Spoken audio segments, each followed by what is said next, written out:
The Frederick, he who could address this audience without a quailing sensation has stronger nerves than I have. The papers and placards say that I am to deliver a 4th of July oration. This, to you, is what the Passover was to the emancipated people of God. To say now that America was right and England wrong is exceedingly easy. It is fashionable to do so. But there was a time when, to pronounce against England and in favor of the cause of the colonies, tried men's souls, yet they persevered. They were not the men to look back. Oppression makes a wise man mad citizens. Your fathers made good that resolution. They succeeded, and today you reap the fruits of their success. I have said that the Declaration of Independence is the ringbolt to the chain of your nation's destiny. So indeed I regard it. The principles contained in that instrument are saving principles. Stand by those principles. Be true to them on all occasions, in all places, against all foes, and at whatever cost. The population of the country at the time stood at the insignificant number of 3 millions. The country was poor in the munitions of war. The population was weak and scattered, and the country a wilderness unsubdued.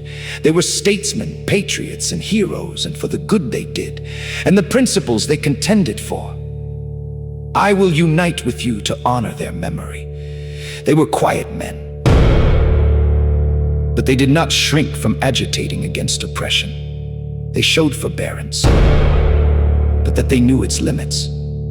They believed in order, but not in the order of tyranny. Their statesmanship looked beyond the passing moment and stretched away in strength into the distant future. We have to do with the past only as we can make it useful to the present and to the future. Are the great principles of political freedom and of natural justice embodied in that Declaration of Independence, extended to us by the rivers of Babylon? There we sat down. We wept when we remembered Zion.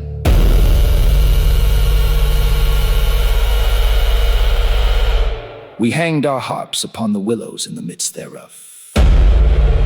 For there, they that carried us away captive required of us a song, and they who wasted us required of us mirth, saying, "Sing us one of the songs of Zion." How can we sing the Lord's song in a strange land? If I forget thee, O Jerusalem, let my right hand forget her cunning. If I do not remember thee, let my tongue cleave to the roof of my mouth.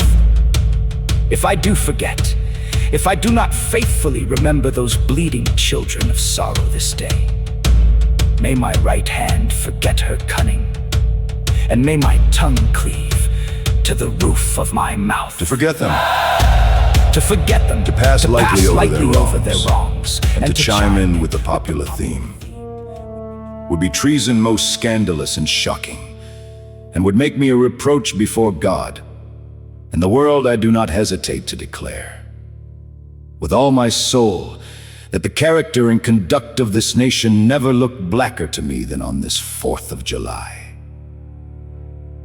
Whether we turn to the declarations of the past or to the professions of the present, the conduct of the nation seems equally hideous and revolting. America is false to the past,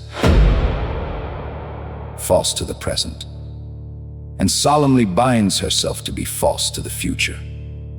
Is it not astonishing that, while we are plowing, planting, and reaping, using all kinds of mechanical tools, erecting houses, constructing bridges, building ships, working in metals of brass, iron, copper, silver, and gold, that while we are reading, writing and ciphering, acting as clerks, merchants, and secretaries, having among us lawyers, doctors, ministers, poets, authors, editors, orators, and teachers, that while we are engaged in all manner of enterprises common to other men, digging gold in California, capturing the whale in the Pacific, feeding sheep and cattle on the hillside, living, moving, acting, thinking, planning, living in families as husbands, wives, and children, and above all, confessing and worshiping the Christian's God, and looking hopefully for life and immortality beyond the grave. We are called upon to prove that we are men. Had I the ability and could reach the nation's ear, I would, today, pour out a fiery stream of biting ridicule, blasting reproach, withering sarcasm, and stern rebuke.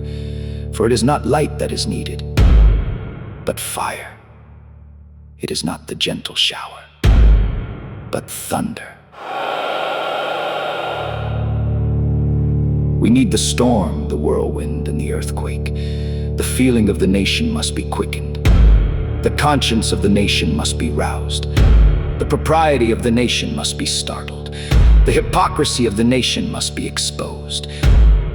And its crimes against God and man must be proclaimed and denounced.